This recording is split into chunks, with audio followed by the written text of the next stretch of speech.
తెగులు తక్కువ దిగుబడి ఎక్కువ మిర్చిలో రారాజు వంగడం రంగా 279.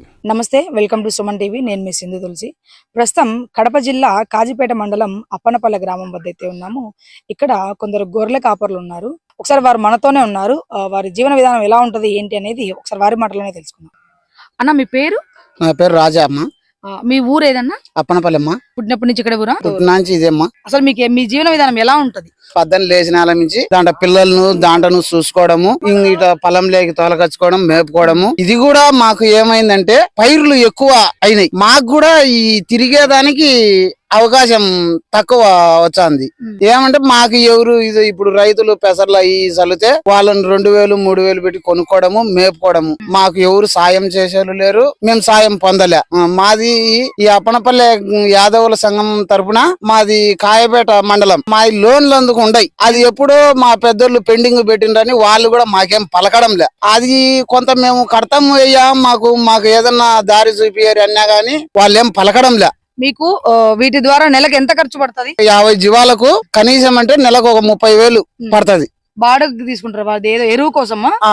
అదేంటండి అట్లా? అవి ఇప్పుడు లేవు మాకు. మేము పెద్దోళ్ళు మేము పిల్లప్పుడు తోలుతాన్నాము, ఈ రోజుకు రైతులకు తోలుతాన్నాము. ఈ విధానంలో ఏమైందంటే పైర్లు ఎక్కువ అయినాయి, తోలించుకునే వాళ్ళు ఇప్పుడు తక్కువ అయినరు.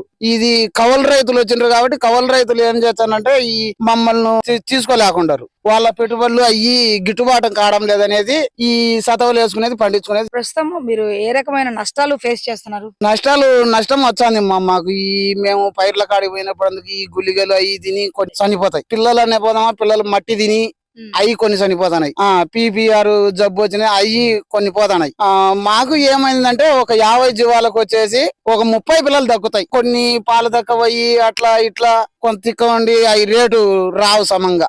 ఏమంటే మా ఆగసట్లు ఇదే ఇట్నే. ఇవి మీరు కొన్ని అమ్మడాలు అలాంటివి కూడా చేస్తుంటారా మరి? ఈ పొట్టి పిల్లలు అమ్ముతామ్మా. అవి కూడా ఏమైందంటే ఈ గడ్డి మందులు ఇవి వచ్చి సరిగా పెరగడంలే. మాకు మందులు ఇచ్చేవాళ్ళు పెద్దగా లేరు. అది డాక్టర్లు వాళ్ళు ఉంటే కాయబెట్టక పోవాలా. అది అడిగితే వాళ్ళు వచ్చారు జనవరి 1st ఒక మందు, అట సంవత్సరానికి ఒక పారి ఇచ్చారు మందు. ఒకవేళ పైరు ఇది తీయకుండా పైరు అట్లనే ఉండి మనం అప్పుడు మీరు ఎక్కడ మేపుకుంటారు? వానల కాలం వచ్చేసి మాకు అదే ఈ కొండ ఉందిమ్మా. అది కొండ కొంత భూములు అయినాయి. ఏమున్నది ఆ ఎత్తుగా ఉండే గోపురాలమ్మటి మేము ఉండాలి. సలల పైర్లు ఉన్నప్పుడు ఆ గోపురాలమ్మటే ఉండాలి. కొండకు ఆ బక్క ఈ బక్క అంతా భూములు అయినాయి. ఇంకా పోతే ఒకవేళ ఈలు లేక నాసానపల్లె గ్రామం లేకి మేము పోవాలా. వలస పోయి అక్కడ 4 నెలలు 5 నెలలు ఉంటే ఆ వానలకు మాకు గుడారం ఏం లేదు. వానలు వచ్చినా గానీ తడిసి ఒలిబట్టి కొన్ని రాలిపోతాయి అక్కడ. దాంట్లో మాకు సలలకాలం ఏమైందంటే ప్రతి ఒక్క గొల్లున్న అతనికి కనీసం శీతాకాలం ఏమైందంటే 10 జీవాలన్నా ఈ నోటి జబ్బు గాలికుంటూ ఇటాటి జబ్బుల వలన 10 జీవాలన్నా కోల్పోతున్నాయి. అందువలన మేము ఏం చేస్తామంటే మా కులవృత్తి అంతరించిపోతాంది. మేము పొలంలో ఒక 40 మంది జీవాల కాసేటోళ్ళము, ఇప్పుడు లేరు. అంతా ఒక 5-6 మంది ఉండము. ఇప్పుడు వీటికి ఏదైనా ఆరోగ్యపరమైన సమస్యలు కావచ్చు, రకరకాల సమస్యలు అయితే వస్తాయి అంటున్నారు కదా.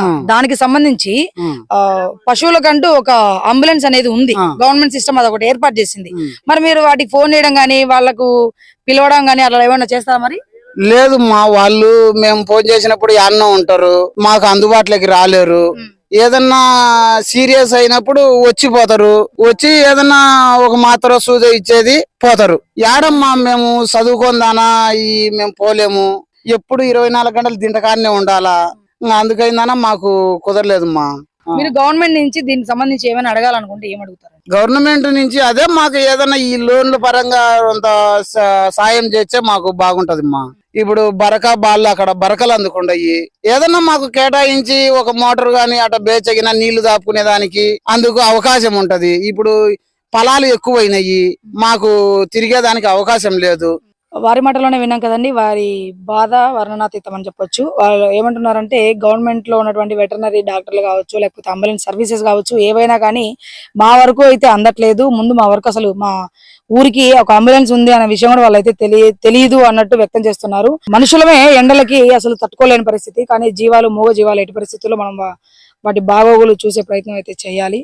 గవర్నమెంట్ తరపు నుంచి వాళ్ళైతే కోరుకుంటుంది ఒకటే, వాళ్ళకి ఏదైనా ఉన్నటువంటి లోన్ సదుపాయం కావచ్చు, లేకపోతే నీటి సదుపాయం కావచ్చు, లేకపోతే డాక్టర్ ఫెసిలిటీ కావచ్చు, పశువులకు సంబంధించి ఇవైతే వాళ్ళకి తప్పనిసరిగా అందించాలి అని వాళ్ళు కోరుకుంటున్నారు. మీ బిజినెస్ ఏదైనా మీ ఊర్లో ప్రమోషన్ చేయాలంటే అది సుమన్ టీవీతోనే సాధ్యం. ఇప్పుడే సంప్రదించండి.